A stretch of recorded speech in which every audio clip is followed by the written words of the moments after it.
Biology crash course from chapter 2. Now we talk about plant. In plant, you have to know about the meristematic tissues, where there are two of them. Firstly, one is apical meristem, and afterward you have lateral meristem.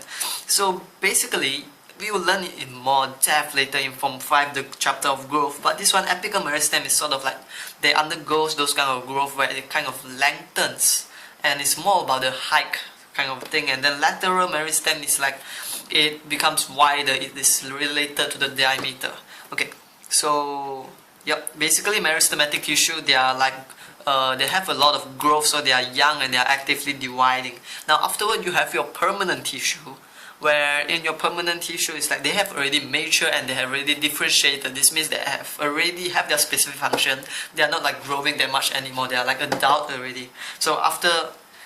So basically in this part we are going to talk firstly epidermal tissue, where it's just like our skin. It's like the outermost layer that protects us, and then it prevents the water loss, and it protects the organism, protects it from like the bacteria and microorganism for entering the plant. Now secondly, you have the vascular tissue, which is about the xylem and the phloem. And the xylem is basically just to conduct the water. And you know, in xylem they actually have like, this is a wall of xylem. Here they got something called lignin.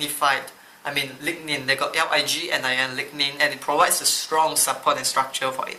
So that will be like the function of xylem, support and then conducts water. Yep. And afterward you have a phloem, which is phloem. Yeah, however you want to pronounce it. So phloem is actually transport food and organic substance. So let's say that we have a kind of a plant here. Let's say that we have just a plant here. If you remember in Form 3 we do a lot of experiments where they cut off the outer layer and just leave one thin layer inside, which that one is the xylem, and outside is phloem. Because of the phloem has been cut off, all the nutrient that comes down just come in and it gets stuck by the side. So that's why you can see the side swelling up. That is the phloem. And then after you have a ground tissue, which you can divide them into three.